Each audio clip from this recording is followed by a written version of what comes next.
O Instituto Federal de Educação, Ciência e Tecnologia Baiano foi criado em 2008 e é uma instituição de ensino médio e superior, focado na educação profissional e tecnológica. Sua proposta é levar alternativas às demandas da comunidade, através de ensino, pesquisa e extensão, articulando-se com o mundo do trabalho. Assim, egressos do ensino fundamental, médio ou superior têm a possibilidade de estudar no Instituto através de cursos técnicos integrados, subsequentes, ProEja, de graduação e pós-graduação, ou ainda fazer cursos de capacitação ofertados através de programas de extensão.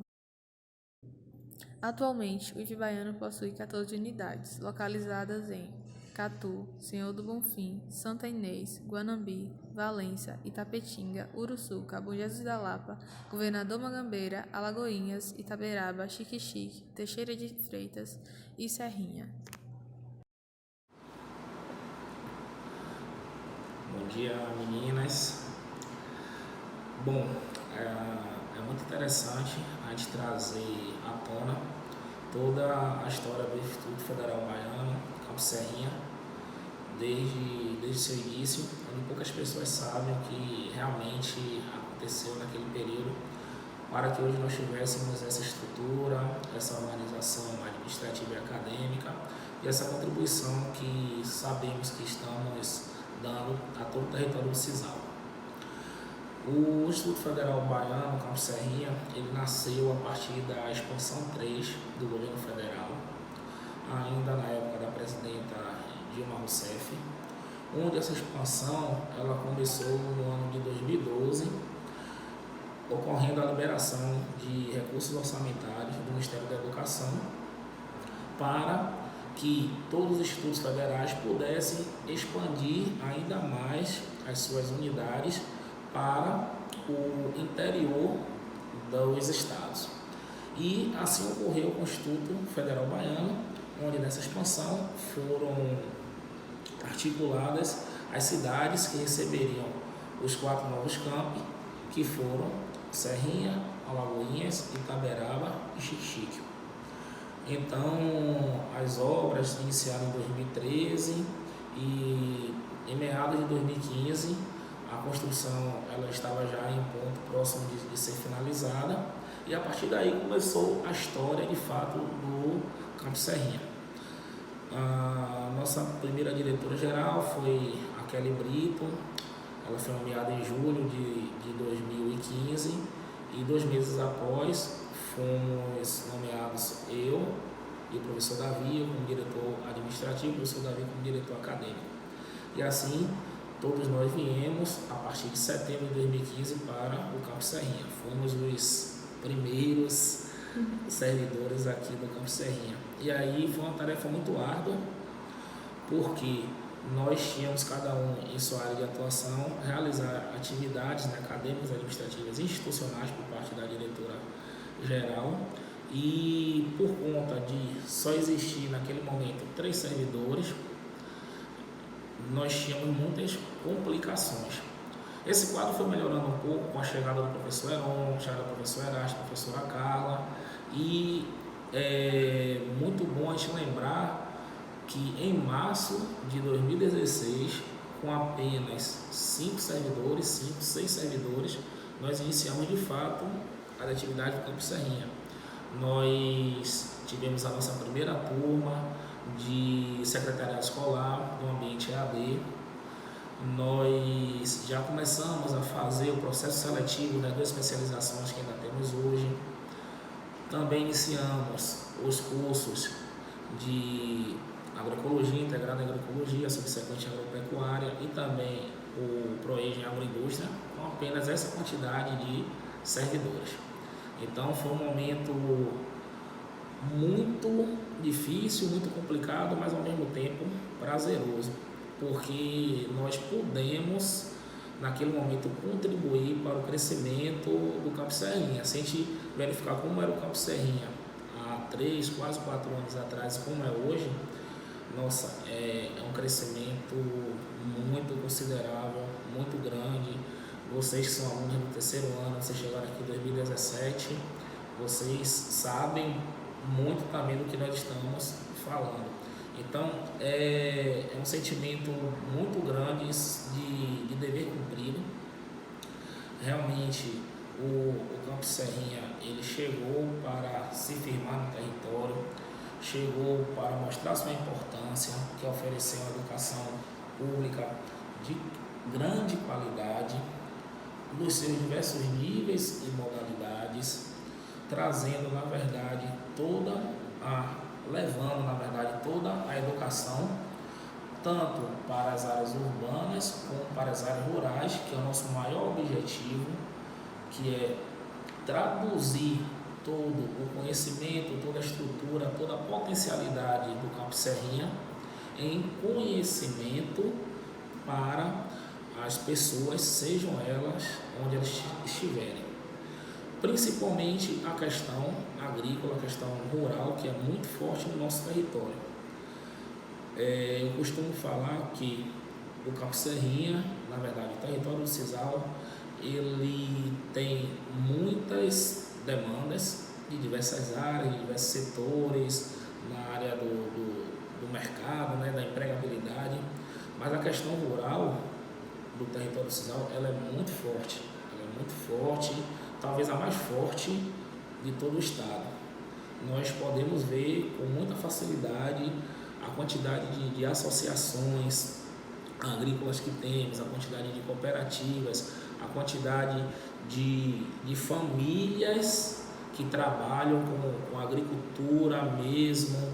Então, essa força é que traz a união, o laço do Campus Serrinha junto ao território.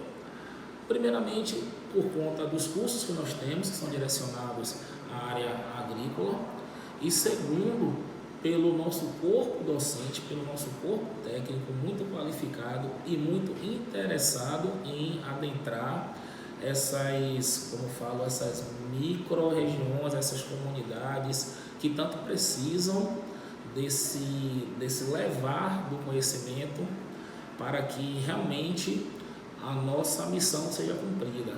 Qual é a nossa missão? A nossa missão é fazer com que a sociedade tenha o maior conhecimento, o maior esclarecimento para o seu crescimento.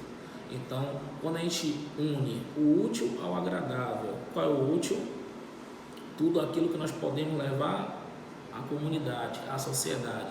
E o agradável, que é poder contribuir, de poder trazer realmente elementos que façam com que aquela comunidade, com que aquele território ele se desenvolva, nós ficamos muito maravilhados. Então, apesar do pouco tempo de existência, 4 anos que iremos fazer de atividades acadêmicas, nós sentimos que o nosso lugar aqui já está fixado e pretendemos ainda mais contribuir com todo o território.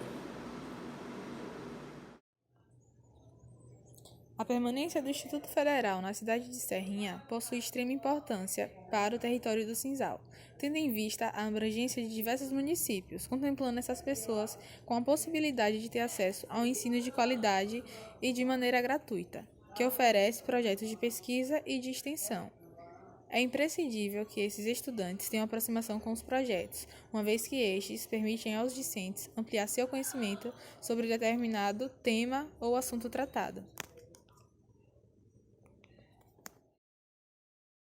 Bom dia, colegas. Meu nome é José Anselmo da Cunha, sou estudante de agropecuária do IFE, estou no 2º semestre e nesse instante eu quero avaliar também a questão educacional do IFE, que é a importância que tem para a nossa região, pelo fato de a gente conviver no semiárido e aqui o foco da educação, inicialmente, é a preservação do meio ambiente, seguido das normas de adaptação, né, do nosso trabalho, da criação de animais, do plantio, de uma forma geral, para que isso venha melhorar a vida do trabalhador no campo e ele não precise fugir da área que ele mora. Com o nosso conhecimento que a gente vai aprender aqui, dessas técnicas, que é fundamental, para que a gente possa também se reeducar no meio ambiente, a nossa vida, é importante que a gente aprenda e foque bastante nas matérias que são aqui editadas para a gente. E com relação à importância do IFE, a gente não tem coisa melhor para vir para a nossa região. Um colégio de nível, docentes com bastante qualidade e principalmente o entrelaçamento que tem entre o docente, os alunos, a direção dessa casa. E até agradecer, né, porque nós estamos aqui e eu particularmente, que sou já um vovô da turma toda, né, então eu me sinto lisonjeado porque eu só vou crescer com o meu conhecimento. E quanto ao projeto que a gente está executando agora nesse segundo semestre, existem dois, um projeto de outro grupo, que é o Palma Forrageira, mas esse aqui, que a gente está aqui nesse momento presenciando e estou aqui dando alguns acabamentos, é o projeto Isotec em Dia, é ministrado pela professora Delca e orientado também pelo professor Delfran. É um galinheiro móvel de 4,40 metros quadrados, 4,40 centímetros quadrados, e que vai comportar 25 frangos aqui, ou galinha de costura, ou criação de pintos também para reprodução. Nesse momento nós estamos aqui dando acabamento na tela, já estamos com já estamos bastante avançado esse trabalho e já temos ali os poedores, faltam apenas a colocar o bebedouro, o comedouro e os acabamentos finais para que a gente possa entregar a matéria, né, concluído, entregar a área, concluído e deixar de presente para o IFE para que possa ser repassado a outras aulas para outras pessoas de conhecimento, para que leve ao trabalhador do campo também essa iniciativa, né, porque muitos talvez até não conheçam essa forma de conduzir animais através do galinheiro móvel. Então, a caravana agroecológica ela tem como objetivo essa troca de saberes, de conhecimento entre os estudantes e a comunidade.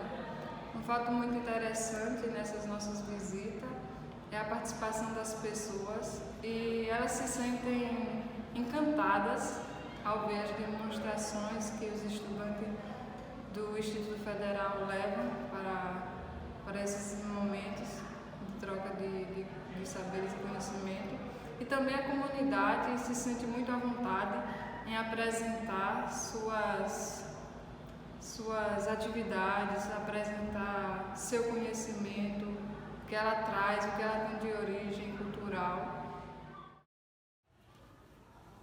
Bom, meu nome é Luciana, eu sou tradutora e intérprete de Libras, trabalhei aqui no IFE por 2 anos e eu trago essa experiência de trabalhar com surdos já faz algum tempo. Também sou mãe de surda, a minha filha fez o ensino médio integrado em agroecologia aqui no IFE e, como em toda instituição, o processo de adaptação é um pouco complicado, né?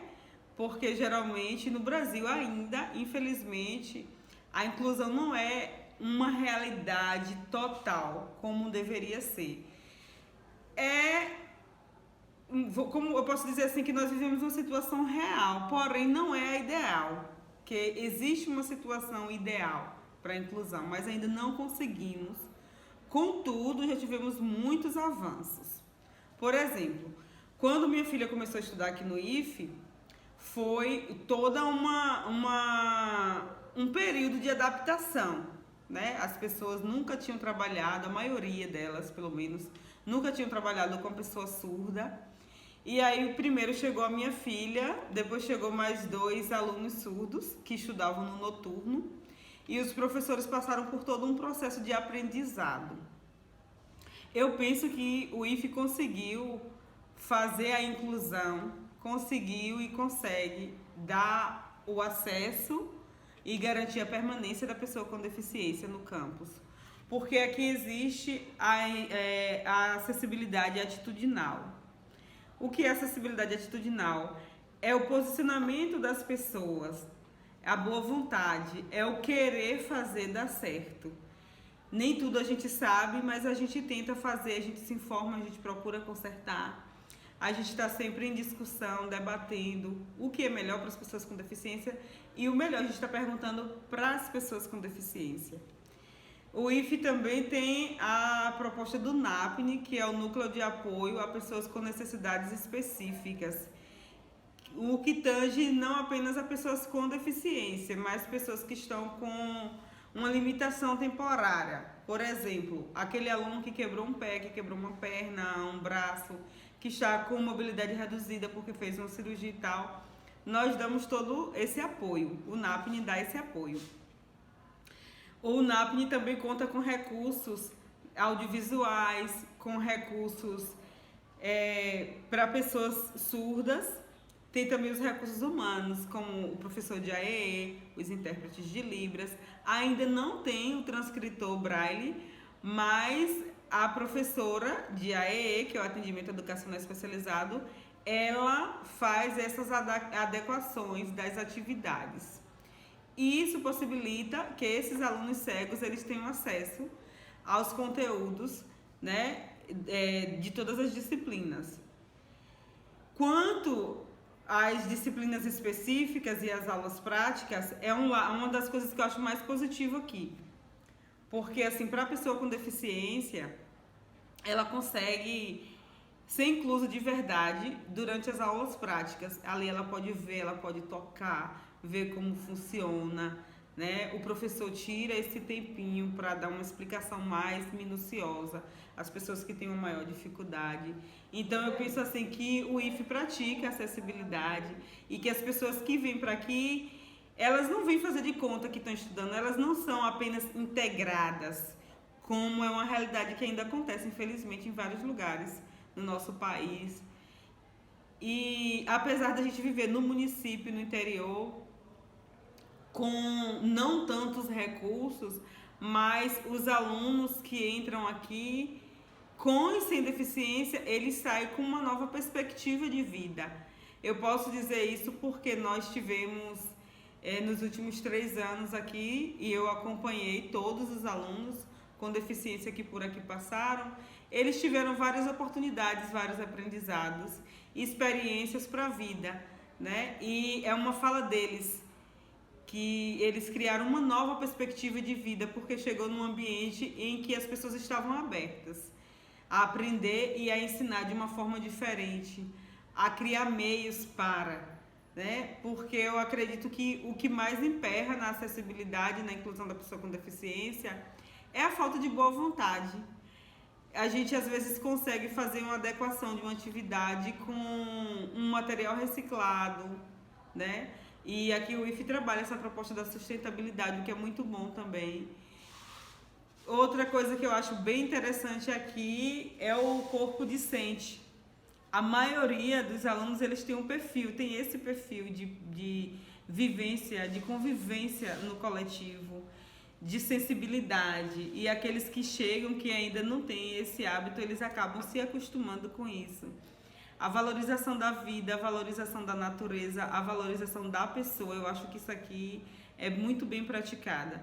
E eu gosto muito desse ambiente e a valorização do rural, né? Eu venho de uma realidade que a gente ia para a escola e a gente tinha que levar um lanche e às vezes esconder, porque se você levasse um lanche, vamos dizer assim, um lanche mais natural, eu não podia levar uma batata, eu não podia levar um cuscuz, um beiju, porque eu seria zoada na escola, né?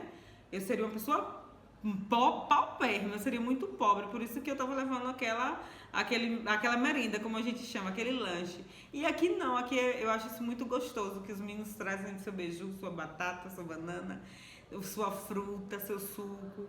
E não existe essa competição de, eu vou levar aquele biscoito de tal marca, eu vou levar aquele suco de tal marca. Eu acho que essas questões acabam possibilitando a inclusão, né? E eu penso que a dinâmica que se trabalha aqui, as metodologias são muito boas, porque é essa dinâmica de valorizar a pessoa, de valorizar o ser humano, de valorizar o rural, de valorizar o nosso sertão isso é bem bacana, porque muitos alunos que entram aqui com um pensamento destoado, vamos dizer assim, do que é o sertão, o que é ser sertanejo, eles acabam descobrindo todo um valor, né, em coisas mínimas, em coisas simples, que antes eles nem conheciam, porque assim, até por falta de conhecimento, a família muitas vezes é um pouco cultural da gente ter essa desvalorização própria, né? Em alguns momentos da vida ensinaram a gente que nós não tínhamos valor. E até hoje a gente traz esse ranço. Eu vejo assim muito a questão da desigualdade racial, das desigualdades sociais. E nossas famílias acabam trazendo isso. E aqui você aprende que não, que você é importante, que você é igual, que você pode ser quem você quiser. E, por exemplo, um aluno meu surdo, quando ele chegou aqui, ele falou assim, poxa, será que esse lugar é pra mim? Aqui é muito grande. E depois, com o tempo, ele disse assim, não, esse lugar aqui é pra mim. E agora, daqui eu vou pra faculdade, eu vou crescer, eu vou estudar, vou fazer um mestrado, quem sabe um doutorado. Porque aqui tem professores que são doutores e são humildes, né? E pega na enxada e ensina a gente a valorizar um grão, uma fruta, uma plantinha, né? Então eu acho isso muito bacana. Eu acho que essa relação que faz com que as pessoas cresçam aqui, cresçam intelectualmente, cresçam emocionalmente e valorizando, né, o rural, valorizando o nosso sertão, valorizando as pessoas e valorizando a pessoa apesar de, não fica se olhando, aquela pessoa tem uma deficiência, ela é incapaz. Não, aqui olha, é um aluno, todo mundo é aluno e procura explorar as potencialidades desse aluno, mas em primeiro lugar tá a valorização da vida. Eu acho que isso é assim, de todas as experiências que eu levei daqui, enquanto servidora, enquanto aluna, né, enquanto colaboradora, eu acho que essa coisa que o IF traz assim, de família, é uma dimensão de família, que você chega aqui e você não quer mais ir embora, dá hora de ir embora, e a gente não tem vontade de ir para casa, é como se fosse a nossa casa, e a gente quer cuidar, a gente não quer que ninguém machuque esse lugar, a gente quer que outras gerações possam vir para aqui e viver tudo isso que a gente viveu aqui também. Eu acho bem por aí.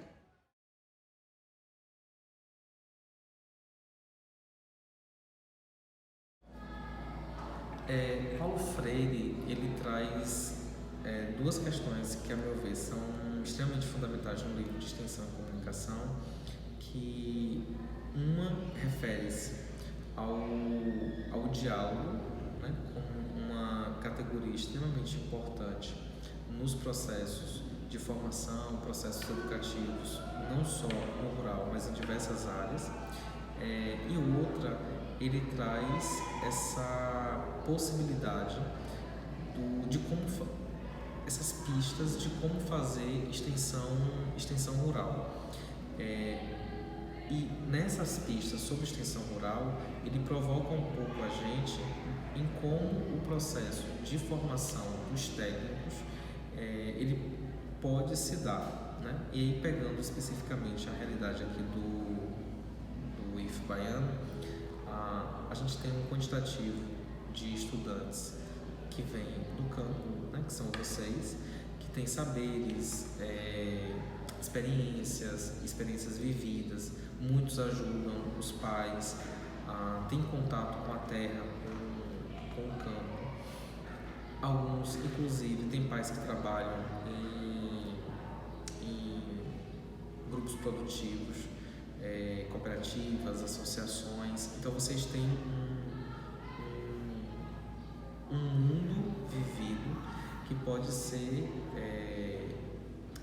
aproveitado enormemente no próprio processo pedagógico, ou seja, tanto nas disciplinas técnicas quanto nas disciplinas propedêuticas.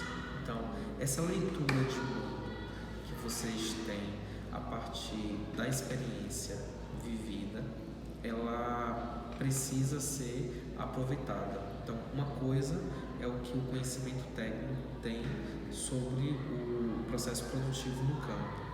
Uma coisa é o que a geografia tem sobre as análises do rural. Outra coisa é a leitura que vocês fazem disso a partir das experiências e das vivências que vocês têm. Então, isso precisa ser mediado, isso precisa ser articulado. E Paulo Freire ele vai trazer exatamente isso. O processo de formação ele não se dá pela transferência. Então, eu transferi, ou qualquer outro professor, seja da área técnica ou não, transferir o conhecimento para vocês. Mas é aproveitar enormemente aquilo que vocês trazem para problematizar. E o próprio processo de construção do conhecimento dentro da instituição sobre o campo também seja problematizado a partir do que a gente tem na realidade concreta. Então, a gente já teve um momento, por exemplo, que a gente discutia muito a convivência, discutia muito o combate à seca. Então, isso era o que se reproduzia. Ou visões distorcidas, estigmatizadas sobre determinadas populações indígenas, comunidades negras, os próprios agricultores familiares, pessoas oriundas de bairros populares e por aí vai. A grande questão é o que é que essas pessoas, como é que essas pessoas se viam nessa discussão? Em que medida isso chegava a problematizar a realidade deles vivida? Né? Será que era assim mesmo que eles se pensavam? Da mesma forma que práticas, né? Determinadas práticas que não são tão sustentáveis, mas que são feitas pelos agricultores, onde foi que eles aprenderam isso? Né? Por que eles fazem aquilo? Então, essa problematização, o estabelecimento desse diálogo enquanto processo de mediação entre o que os estudantes, né, o que é que vocês trazem enquanto conhecimento e o que é que tem de explicação na ciência, mas ao mesmo tempo o quanto a ciência consegue explicar isso de fato e quais são os sentidos que esses agricultores, que esses sujeitos dão à sua prática, né, à sua vivência. Então acho que é um pouco disso, né, o quanto a gente tem aproveitado, o quanto a gente tem de potencial para aproveitar dentro da instituição e o quanto a gente aproveita isso. Acho que esses são os dois elementos importantes, mas ao mesmo tempo desafiadores. Vocês trazem um contingente imenso de informações, de conhecimentos, de saberes já produzidos a partir da relação de vocês com o campo, mas ao mesmo tempo aproveitar isso, tomar isso como um ponto de partida e como um ponto de chegada a partir da problematização ainda é um grande desafio para a gente aqui dentro e certamente é aí que está a grande contribuição que Paulo Freire nos dá como um elemento desestabilizador das nossas ações, né? Nós precisamos exatamente potencializar esse diálogo, potencializar essa capacidade de problematização para a gente poder construir uma ciência que seja popular, né? Uma ciência que seja próxima dos problemas concretos vividos pelos sujeitos do campo. Basicamente isso.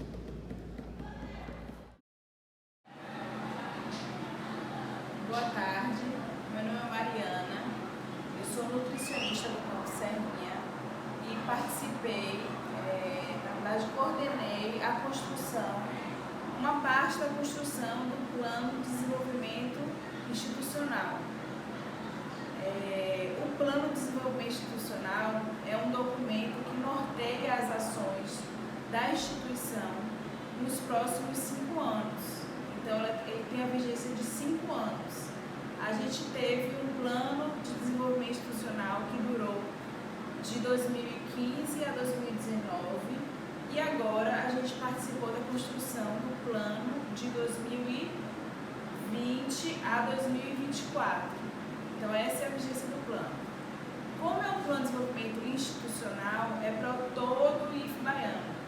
No Campo Serrinha, Serrinha a gente montou uma comissão que a gente trabalhou com as questões locais, que vão contribuir para o documento único. Então é importante frisar que é um instrumento de planejamento único. Então, toda instituição tem que convergir para uma atividade única, né? Um desenvolvimento único. Porque não adiantaria um plano de desenvolvimento em que os 14 campos, cada um fosse para um lado e a gente não convergisse para o desenvolvimento institucional. Então, uma questão muito importante é isso. É que a gente tem que, de alguma maneira, ouvir todos os campos, todos os participantes do processo de construção da instituição, mas em algum momento a gente tem que convergir para o desenvolvimento único, porque essa é a finalidade do plano, né? Ele está muito alinhado com a missão da instituição e com a visão também da instituição, a visão institucional, para onde a gente quer chegar, onde a gente quer ir, né? Então é muito ligado a essas questões, né? E a gente trabalhou aqui no Campo Serrinha em algumas etapas. A gente construiu fóruns e que proporcionou a participação de todos os membros da comunidade acadêmica. E a gente dividiu em 4 fóruns. Um fórum com a participação de servidores, né? E aí envolveu os servidores técnicos, os servidores docentes, os terceirizados e os estagiários. Então todos puderam trazer para a gente o que consideravam pontos fortes e pontos fracos da instituição. Depois a gente fez mais 2 fóruns, um com os alunos do diurno e outro com os alunos do noturno, que também são considerados comunidade interna e também puderam trazer os pontos fortes e os pontos fracos da instituição.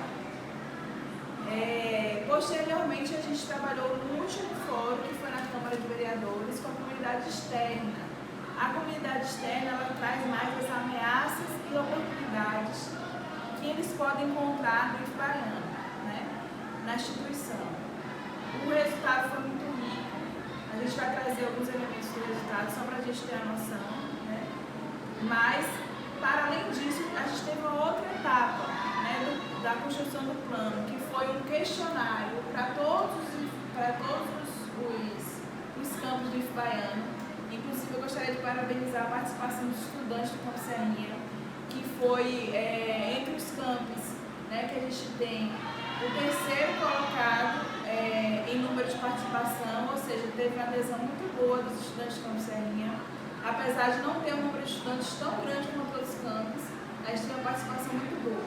E a partir da resposta do questionário, a gente também nos trouxe respostas para que a gente pudesse nortear esse plano. O que a gente avalia como ponto forte, ponto fraco, ameaça, oportunidade e uma avaliação qualitativa também, que tudo isso vai nortear o documento único. Dá um pause.